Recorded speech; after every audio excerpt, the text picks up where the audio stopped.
नद्यांना सुद्धा एक स्पेशल प्रॉपर्टी म्हणून ट्रीट करून त्यांची स्वच्छता आणि मेंटेनन्ससाठी एक प्लॅनिंग करायला पाहिजे असं मत पंकजा मुंडे यांनी व्यक्त केलंय। National highway state highway property म्हणून ट्रीट करतो त्याप्रमाणे नदी प्रकल्पाबाबत निर्णय घेऊ असा विश्वास मुंडे यांनी दिलाय। देशात एकेकाळी सुमारे 3,000पेक्षा अधिक नद्या होत्या। त्यापैकी जवळपास 25% नद्या लुप्त झाल्यात। उर्वरित 70% नद्या प्रदूषित झाल्या आहेत।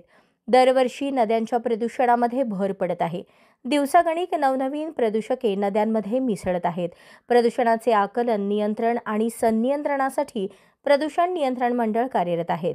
याच बाबतीत पर्यावरण मंत्री पंकजा मुंडे यांनी पत्रकारांना राज्यातल्या नद्यांच्या प्रदूषणावरून प्रश्न विचारून बोलते केले। नाग नदी संदर्भात रिव्ह्यू घेतल्यानंतर त्यावर बोलणार असल्याचं मुंडे यांनी सांगितलं। नाग नदी, इंद्रियाणी, पंचगंगा, गोदावरी, चंद्रभागा या नदीच्या पुनर्जीवनासाठी पैसा मिळतो, हवा तसा रिझल्ट मिळत नसल्याची खंत त्यांनी व्यक्त केली।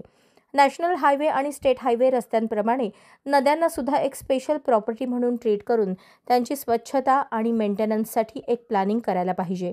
नाग नदीसह इतर नद्यांच्या संदर्भात चांगले इनपुट मिळतं, त्या इनपुटवरून कन्सेप्ट नोट तयार करून काम करू असं त्यांनी सांगितलं। आता त्याची खरं तर मी रिव्ह्यू घेण्यासाठी इथे आलेली आहे आणि म्हणूनच अशी विनंती केली की रिव्ह्यू नंतर मी तुम्हाला बोलल्यावर मला एक्झॅक्ट फॅक्ट्स त्याचे तुम्हाला मांडता आले असते, परंतु आता मी रिव्ह्यू घेतल्यानंतर ह्याचे डिटेल्स माझ्या सोशल मीडियावर पण टाकेन।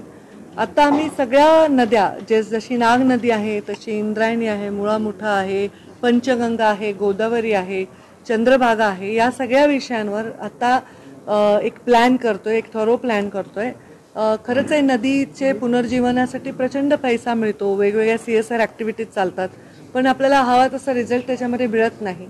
आणि म्हणून माझं मंत्री म्हणून हे मत आहे जे मी डिपार्टमेंटशी शेअर केलं आहे की जसं नॅशनल हायवे असतात, स्टेट हायवे असतात, तसं नद्यांना सुद्धा एक प्रॉपर्टी स्टेटची किंवा नॅशनल प्रॉपर्टी म्हणून ट्रीट करून त्यांच्या स्वच्छतेचं, त्यांच्या मेंटेनन्सचं अशा प्रकारचं एक प्लॅनिंग आम्ही सगळ्यांनी थॉरो करायला पाहिजे। तर नाग नदीचं पण आम्ही त्याच्यामुळेच रिव्ह्यू घ्यायला आलोत। ह्या सगळ्या रिव्ह्यूजमध्ये आम्हाला खूप चांगले इनपुट्स मिळतील, ते इनपुट्स करून आम्ही त्याच्यावर एक चांगली कॉन्सेप्ट नोट तयार करू आणि ती कॉन्सेप्ट नोट तयार झाल्यावर नक्कीच आम्ही मीडियाबरोबर ती शेअर करू। आता इथे अजून बुट्टीबोरीचा पण एक विषय आहे, त्याच्याबद्दल पण काही प्रदूषणाच्या तक्रारी वगैरे आहेत, त्याच्याबद्दल सुद्धा आम्ही इथे चर्चा करणार आहोत। आणि हे प्रदूषणाचं जे खातं आहे हे इम्प्लिमेंटेशन किंवा त्याचं कुठलीही गोष्ट जेव्हा आपल्याला येते निधी, तर त्याचं वितरण किंवा ते खर्च करणं हे त्यांच्याकडे नाही आहे। त्यांच्याकडे फक्त दाखवून देणं आहे की हे इथे प्रदूषण आहे, नोटीस देणं आहे। ह्याच्या पलीकडे हे खातं जावं आणि त्याच्यामध्ये नोटीस न देता त्याच्यामध्ये अंमलबजावणीसाठी सुद्धा आमचं खातं काम करावं। ह्याच्यासाठी आता खूप डिझाईन करणं किंवा त्या खात्याला रिस्ट्रक्चर करणं हे आमचं चालू आहे। तर त्याला वेळ